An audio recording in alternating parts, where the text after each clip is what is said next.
Talk about it. Tie-in day, never starve. Podcast on the way, man. World premiere Thanksgiving Day. Um, Nucci coming to Swainsboro, Georgia, the 28th. He one of the main reasons why I started the podcast, man. Um, when I heard that song, True, getting paid just to tell my truth. That's amazing, man. Every interview I watch him in, man, he always smiling. He always smiling because he knew there's a higher power. I got a homeboy, man. He always tell me, there's a higher power, Dallas. Don't worry about it. Cause I be like, man, why stuff be like this, bro? Why this happening? Why this went down like that? Or why this happened? He be like, bro, it's a higher power. You ain't gotta worry about it. It's gonna take care of itself. That's what he knew, man. It's a higher power. Folks try to get this man 200 years. And ain't got nothing. They ain't got nothing. They're talking about the man gonna spend the rest of his life in prison. And then they say, hey man, just tell us that Young Thug did this or did that. We'll let you out. No. Still didn't fold, bro. That's what I'm talking about, man. If you're gonna be out here doing whatever, you need to stay true to yourself.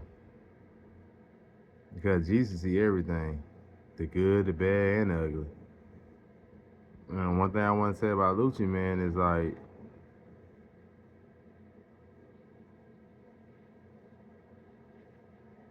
you can really tell that he does this because this is passion.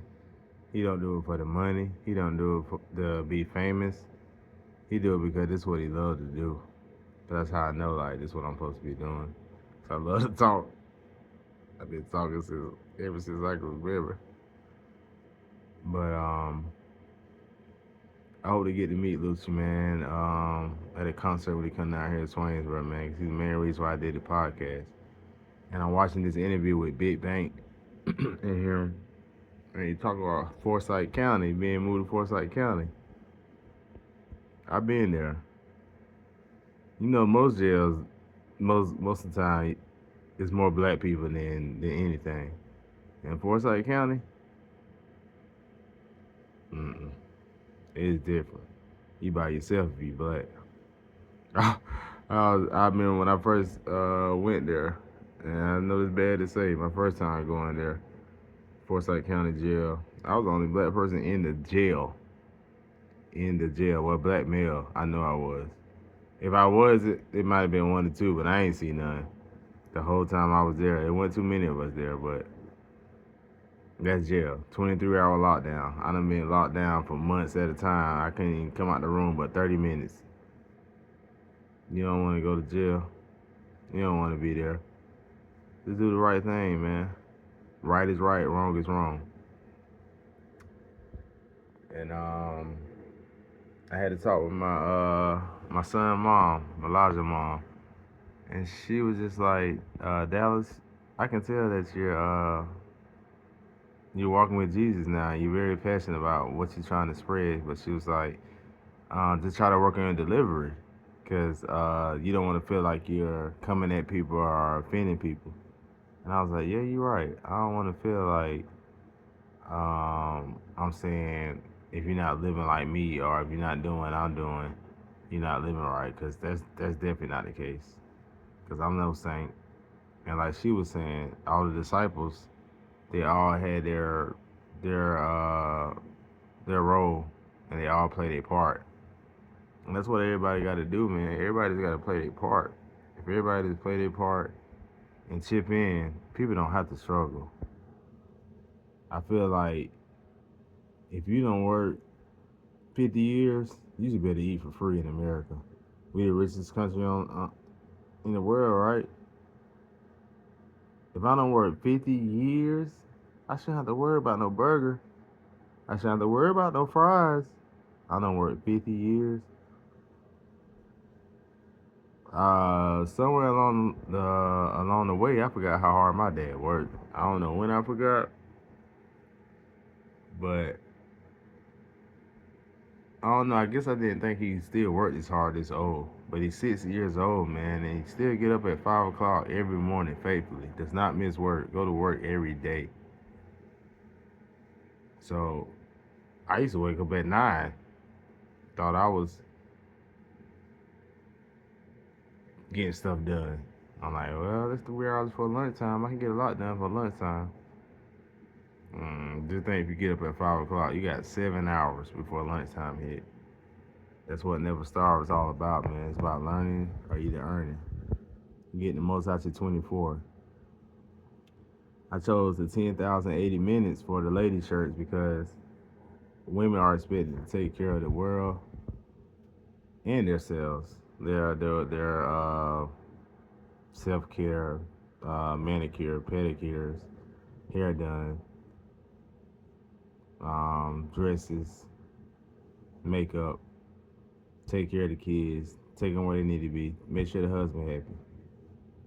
And I chose the smaller number for the men, 168, because it's like men always got to work, but it's only 168 hours in the week. So if you work half of them, that's about 82 hours. What's he gonna do with the other half?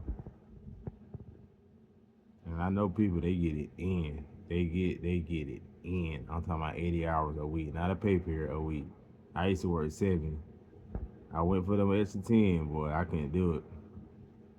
You gotta eat right. You gotta eat right. You gotta exercise, and you gotta make sure you're taking care of your body at the utmost.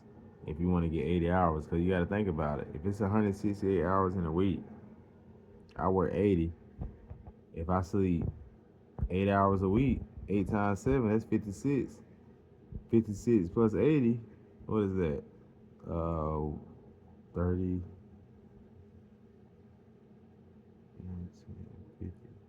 136. So if I sleep 8 hours a day and I work 80 hours, that's 136. I got 32 hours left to myself. That's not much time. So my whole purpose of doing this podcast is I want people to be happy. I want to spread love and I want to spread positivity. And I want people to know that you matter. Whatever you want to talk about, I'm here to talk about it. I don't care if it's the black keys on the laptop, if it's the colors of a couch. I don't care what it is. Whatever you care about, it matters, and someone else out there does care about it as well. Cause you got to think about it. I can live in a whole continent. A whole continent. Think about this now. A whole continent. Let's say my continent got 1 billion people.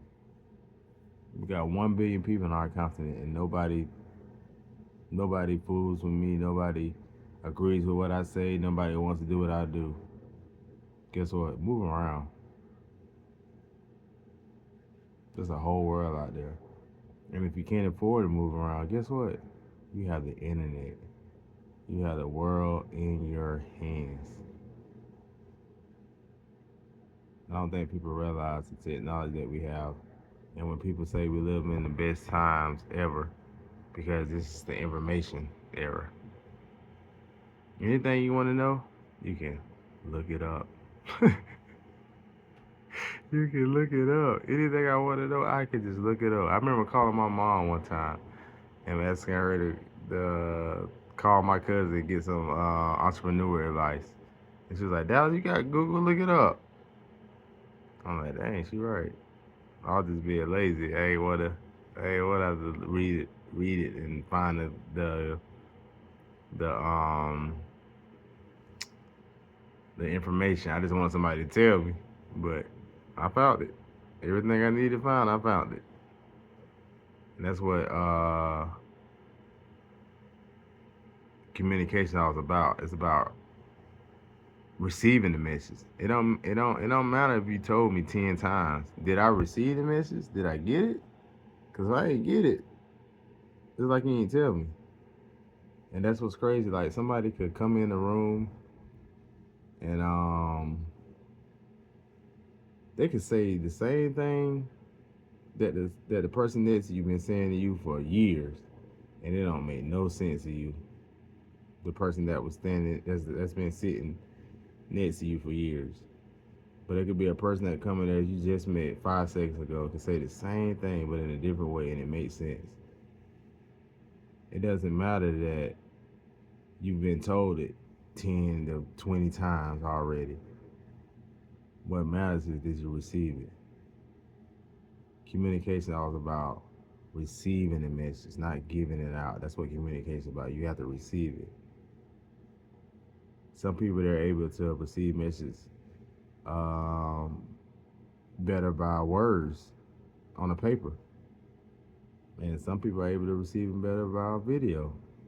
Some people are able to see a message better by talking on the phone. However you get the message, just get it. Talk about it. Tie in day. I'm on my way.